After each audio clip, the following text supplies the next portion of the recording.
થવું હોય તો, બાકી તમે ઓહ સ્વામિનારાયણ એટલે સામાન્ય થોડી વાત હતી. સ્વામિનારાયણ ભગવાન સર્વોપરી છે. આજે પોતાના ભક્તજનને માટે એમ બોલે એના ગુરુની આગળ કે તમારો કોઈ ભક્તજન એના પ્રારબ્ધમાં રામપાત્ર હોય, રામપાત્રમાં સમજો કોળિયું, ઠીકરાનું કોળિયું લઈને ઘરોઘર માગે ને ખાવા ન મળે, એવા એના પ્રારબ્ધ હોય તો ભગવાન કે રામપત્ર મને આવે ને સુખીથી રોટલા ખાય. એના પ્રારબ્ધમાં વીછીનું દુઃખ હોય તો એ ભક્તને વીછીનું દુઃખ ન થાય. મને એક રૂવાડે કરોડો વીછીનું દુઃખ થાવ પણ તમારા ભક્તને દુઃખ ન થાય. ત્રીજું આનું કે એને ફાંસીની સજા હોય તો કાંટે ટળી જાય. આટલા બધા સ્વામિનારાયણના ઉદાર નિયમ છે. અને પોતે કહ્યું કે દેહ છતાં દુખિયા નહીં, તન છૂટે તે જ અમાર, આવે પ્રભુજી તેડવા જાય બ્રહ્મોલ નિર્ધાર. આ સ્વામિનારાયણ સંપ્રદાયનો એક જબરજસ્ત ઇતિહાસ છે. અને એ સ્વામિનારાયણનો સંપ્રદાય કહેવત છે કે વાણીઓ કાનીઓને સ્વામિનારાયણ એ ક્યાંય છેતરાય તો નહીં, પણ ક્યાંય છેતરાય એ જવાય વળી ભોળામાં. પણ કહેવાનો ભાવ અર્થ એ છે કે સ્વામિનારાયણ ભગવાનનું નામ સાંભળી અને કોઈ ડરતા નહીં. મહારાજે શિક્ષાપત્રીનો પહેલો શ્લોક બોલ્યા, વામે યસ્ય સ્થિતા રાધા શ્રેષ્ઠ યસ્યાસ્તિ વૃક્ષસી વૃંદાવન વિહારમ તમ શ્રી કૃષ્ણમ હૃદય ચિંતયે. એ ભગવાન સ્વામિનારાયણ પણ જે વૃંદાવનને વિહાર કરનારા, જેમની ડાબી બાજુ રાધાજી છે, જેમના વક્ષસ્થળને વિશે લક્ષ્મીજી છે, એ શ્રી કૃષ્ણનું ચિંતન અમે કરીએ છીએ. પૂર્વે કહ્યું હતું ઉદ્ધવને લઈશ બીજો અવતાર, એ અવતાર લીધો. વ્યાસ મુનિએ પૂર્વે કહી હતી તે વાત સાચી કરી. કૌશલ દેશમાં દેહ ધરી, દ્વિજુકુલ દેહ ધરી પ્રગટ થયા સહજાનંદ સ્વામી. એ સ્વામિનારાયણ ભગવાન આ ભાગવત કથાને અનુસારે જ પ્રગટ થયા છે. અને ઉદ્ધવજી જે હતા એ પછી ઉદ્ધવ સ્વામી થયા, રામાનંદ સ્વામી, એ ઉદ્ધવનો અવતાર. આ સ્વામિનારાયણ સંપ્રદાય ઉદ્ધવ અવતાર કહેવાય છે, સ્વામિનારાયણ સંપ્રદાય કહેવાય છે. તો મહેરબાની કરી આ તમારા ઘરના જ બધાય હતા, બીજા કોઈ નહોતા. હા, રામાનંદ સ્વામી, ઉદ્ધવજી એ યાદવ હતા અને શ્રી કૃષ્ણ એ યાદવ હતા. એ બીજે જન્મે બધા બ્રાહ્મણ થઈ અને આ સંપ્રદાયનો વિકાસ કર્યો છે. કે ઉદ્ધવ અંતર પ્રેમ તડાગમે કૃષ્ણ અંકુર વિખ્યાત ભયો હે, નાલ બઢો અવતાર નિરંતર સુંદર મોક્ષ સુગંધ છયો હે, વૃંદ અલી મકરંદ પિયો કોની દાદુર મંદ ને નહીં લયો હોય, બ્રહ્મ મુનિ કે યા જગ મેં સત્સંગ સરોજ વિકાસ રહ્યો હૈ. હા, બ્રહ્માનંદ સ્વામી કે ઉદ્ધવજી જે રામાનંદ સ્વામી તેના હૃદયરૂપી કમળમાં ઉદ્ધવ અંતર પ્રેમ તળાગ મેં મોટો તળાવ, એમાં એક કમળનું વૃક્ષ થયું. એ ઉદ્ધવ સંપ્રદાય એ રામાનંદ સ્વામી ઉદ્ધવ અંતર પ્રેમ તળાગ મેં કૃષ્ણ અંકુર વિખ્યાત ભયો હોય, એમાં કૃષ્ણ સ્વામિનારાયણ ભગવાન એ અંકુરમય થયા. કૃષ્ણ અંકુર વિખ્યાત ભયો હે, નાલ બઢ્યો અવતાર નિરંતર. જેમ એની નાળ વધતી થાય ને, કેટલું પાણી આવી જાય તો કમળ ઠેર ઉપર હોય, એમ આખા દુનિયામાં આ સ્વામિનારાયણ સંપ્રદાય ફેલાઈ ગયો છે. આજ અહીં નહીં, દુનિયાભરમાં. તો ઉદ્ધવ અંતર પ્રેમ તડાગમે કૃષ્ણ અંકુર વિખ્યાત ભયો હે, નાલ બઢો અવતાર નિરંતર સુંદર મોક્ષ સુગંધ છયો હે. સુંદર મોક્ષ છાયરો છે. કમળનું હોય ને આવા વાસ આવે, સારામાં સારી સુંદર કમળ.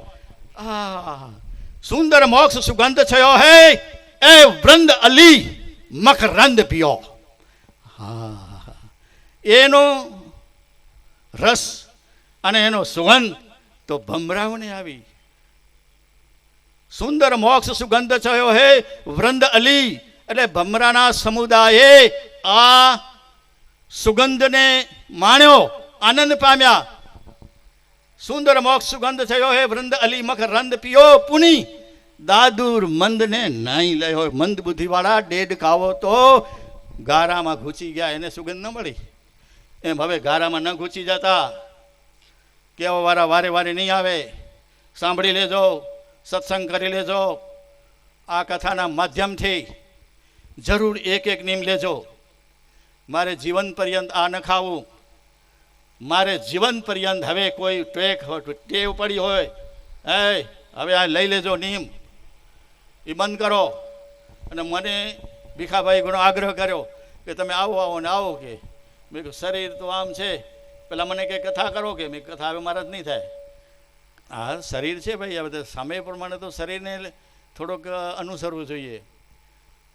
તો કે તમારે ત્યાં રહેવાનું. મેં કહ્યું આવશો એટલે હાલો. પણ એનો અર્થ શું? ખાલી પૂજા કરવાની? ઓ ભેટ પૂજા કરી, હા રાજી થઈ, અમે તમને આશીર્વાદ દઈ જાઓ. ઓલેમાંથી કંઠીને દીધા, આઠા આણ દીધા તો યાદ અને કે સ્વર્ગને વૈકુંઠનું રાજ. લોકો કે આઠાના દીધા એમ વૈકુંઠનું રાજ તારા બાપના હાથમાં છે. તો હું કે તારા બાપના હાથમાં છે, તું મને વૈકુંઠ દે છે. આ ભગવાનના સંબંધથી ભગવાનના ધામમાં જવાય. આ કથાના માધ્યમથી વિચાર કરજો કે પરીક્ષિત રાજાનું કલ્યાણ સુખદેવજીએ કર્યું. આપણે આપણું કલ્યાણ આ ભાગવતની કથા સાંભળી, અને કલ્યાણ એટલે ભગવાનનો રાત્રિ દિવસ ચિંતન કરવું. વચનામૃત સાળંગપુરનું શામજીભાઈ 5મું. મુક્તાનંદ સ્વામી કે મહારાજ, વાસના જીતવાનો દ્રઢ મહા મજબૂત એવું એક કયો ઉપાય છે કે જેને કરીને વાસના નિર્મૂળ થઈ જાય? વાસના એટલે આ સંસારમાં આપણે રહ્યા છીએ, ભગવાનના ધામમાં જવું આડું આવે એ એક શ્રદ્ધા. સાંભળી લેજો બધા ભાઈ બધાને કહું છું, એક શ્રદ્ધા, પોતાના ઈષ્ટદેવને વિશે શ્રદ્ધા હોવી જોઈએ, અને હરિજનના વચનને વિશે વિશ્વાસ. આ મને જે ભગવાનને ભગવાનના ભક્ત કહે છે ને એ બરોબર એમ જ છે. અને બીજું પ્રીતિ, ભગવાનને વિશે પ્રીતિ. અને આ 4 અને 5મો મહાત્મા જ્ઞાને સહિત ભક્તિ. હવે આ ભક્તિ જો બળવાનું હોય, ભક્તિ તો ખરી પણ મહાત્મા વિનાની જો ભક્તિ હોય તો લાંબી ટકે નહીં. જેમ 10-12 વર્ષની કન્યા હોય, એને ક્ષય રોગ થાય તો એ જવાન થયા પહેલાં જ મરી જાય. અને તેમ જો મહાત્મ્ય ન હોય તો ભક્તિ ધીરે ધીરે શીતળ થઈ જાય. અને એ ભક્તિ શીતળ થઈ જાય એટલે બાકીના જે 4 વાના છે શ્રદ્ધા ને એ પણ લાંબા ટકે નહીં. પણ મહાત્મા જ્ઞાને સહિત, મહાત્મ્ય સમજો તમે, તમને હાર પહેર્યા છે ને, પાંદડા ને રામરોમી ને જે કાંઈ પહેર્યા છે ને, એનું મહાત્મ્ય કેટલું છે કે આમ કમાશું તો આમ લેશું. એવું જેને મહાત્મા એમાં છે. અત્યારે ઘરે નથી પહેરી, એનું કારણ કથામાં જાય પહેરી જાય. ઘર પાછળ એકલા હોય ને એને કોઈક ચોરી જશે તો, એટલે અહીંયા પહેરી આવ્યા તમે. મને એક સંત કે મહારાજ, મને એક સંત કે આ બધા ઘરના સાચા હશે. મેં ના સાચા ન હોય, આવડા સાચા ક્યાંથી હોય? તો મેં કહ્યું અહીંયા કચ્છમાં એવું એક ધાતુ પાટ્યું છે પિત્તળ, એ પિત્તળના પહેર્યા છે કંઈ. ઠીક તો ઠીક ને, આવડા ન હોય. મેં કહ્યું એમ છે. એટલે જે હોય એનું મહાત્મા છે તો એ છોડાતા નથી આપણાથી. એમ મહાત્મા સહિત જો ભગવાનની ભક્તિ હોય, આજે મેં 4 માળા કરી, આવતી વખતે 5 કરીશ, હવે 10 કરીશ, શ્રાવણ મહિનો રહીશ, ફલાણું કરીશ, શિવાલય શિવરાત્રિના દિવસે ઉપવાસ કરીશ. આ વગેરે જે વ્રત ઉપવાસ ભગવાનને સંબંધિત ને ભક્તિ જો કરીએ તો ભક્તિ વૃદ્ધિને પામે મહાત્મા જ્ઞાને સહિત. તો આ બાકીના જે 3 છે એ પણ મજબૂત રહે, વૃદ્ધિને પામે. પછી એ હઠાવ્યા હઠે નહીં. તો આ જેને નિર્વાસનિક થઈ ભગવાનના ધામમાં જવું હોય એના માટે આ સાધનો છે. અને જો કંઠી ન બાંધી હોય ને તો હું તમને એટલું તો કહું છું, હીરાપરમાં જાજો, બાંધી આવજો, બરાબર? એ અમારા શામજીભાઈના પોતરીઓ છે ભાઈ, એ પણ દીક્ષા લેવાની છે. એના એક ભાણેજ છે, એને પણ દીક્ષા લીધી છે. બીજાએ કોઈ પણ લીધા હોય દીક્ષા, તો તમે એનો આશ્રય કરજો, સેવા કરજો. અને નાના બચ્ચાઓને પણ, એક છોકરીએ મને ટેલિફોન કર્યો કે દીકરીનો જન્મ થયો. મેં કહ્યું હા. મેં કહ્યું મને કે નામ દઈ ગોતી દો કે. મેં કહ્યું નામ તો બરાબર હો. મેં કહ્યું તું એમ કર, જમના રાણી લાખ, જમના રાણી. તો કે સામે એ તો લાંબુ થાય ને લોકો એમ કહે. હવે શું કહે? તો કે હવે જાનકીજી નાખી. બહુ સારું લ્યો, એ વાંધો નહીં, જાનકીજી નામ. સંતને અર્થે નામ દીધું હોય ને તો એ સંત જાદ આવી જાય કે ફલાણા સંતે અમારા બાળકનું નામ લીધું. એ નિમિત્તે અજામેલની જેમ ભગવાન જાદ આવી જાય તો આપણા આત્માનું કલ્યાણ થાય. સહજાન સ્વામી મહારાજની જય, સનાતન ધર્મ કી જય, કૃષ્ણ કનૈયા લાલ કી જય, રામચંદ્ર ભગવાનની જય, અને શંકર ભગવાનની જય, મારુતિ નંદનની જય, ગણપતિ બાપાની જય, ગણપતિ મૌર્ય. હલો, સહજાન સ્વામી મહારાજ. આ લાભ મળશે થોડો થોડો, હંમેશા મળશે થોડો, પણ યાદ રાખજો, એ પ્રમાણે કરજો. ભલે, સહજાન સ્વામી મહારાજની જય. સ્વામીજીનો ખૂબ ખૂબ આભાર. પૂજ્ય શ્રી નવલશંકર મહારાજજીને હું ક્ષમા યાચના કરું છું, કારણ કે મેં આ 15 થી 20 વર્ષ પહેલાં અમારી કંથા હતી તે અમુક ઘણું વસ્તુ ભૂલી પણ જવાય. તો થોડાક સ્વાગતમાં અમારા ભૂલી ગયા હતા, તેમનું સ્વાગત લઈ લઈએ. શ્રી દિલીપભાઈ રાજગોરનો સ્વાગત કરશે શ્રી હીરાભાઈ કારાભાઈ.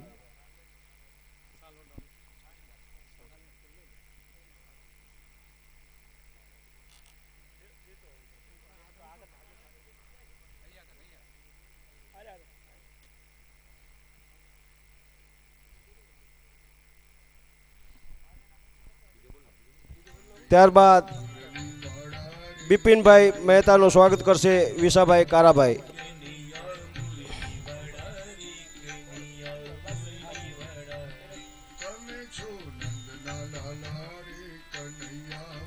ત્યારબાદ હું વિનંતી કરીશ દેવદત્તભાઈ રાજગોરનું સ્વાગત કરશે શ્રી દેવકણભાઈ ગોપાલભાઈ માતા. હું પહેલી બાજુ આવશે, પહેલી બાજુ. ત્યાર પછી હું વિનંતી કરીશ નરેશભાઈ જોશીનું સ્વાગત કરશે પાંચાભાઈ કારાભાઈ. પાંચાભાઈ કારાભાઈ નરેશભાઈ જોશીનું સ્વાગત કરશે પાંચાભાઈ.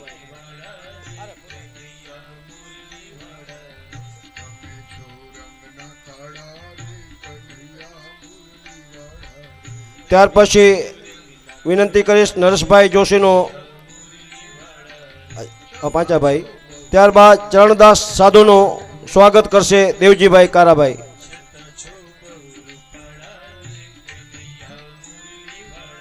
ત્યાર પછી નરેશભાઈ બારોટનું પ્રવીણભાઈ બારોટનું સ્વાગત કરશે ભગુભાઈ. ત્યાર પછી અશોકભાઈ ગોસ્વામીનું સ્વાગત કરશે વિશાભાઈ. અશોકભાઈ ગોસ્વામીનું સ્વાગત કરશે વિશાભાઈ. સ્વાગતને અહીં આપણે વિરામ આપીએ છીએ. વરીની પાસે આપણે થોડા આશીર્વાદ દેશું. પરમ પૂજ્ય સ્વામી શ્રી કૃષ્ણાનંદ મહારાજજીને હું વિનંતી કરીશ કે 2 મિનિટ આપણે પરમ પૂજ્ય સ્વામી શ્રી કૃષ્ણાનંદ સ્વામી પાંકડ સરજાગીને વિનંતી કરી કે 2 શબ્દ આશીર્વાદના બોલે.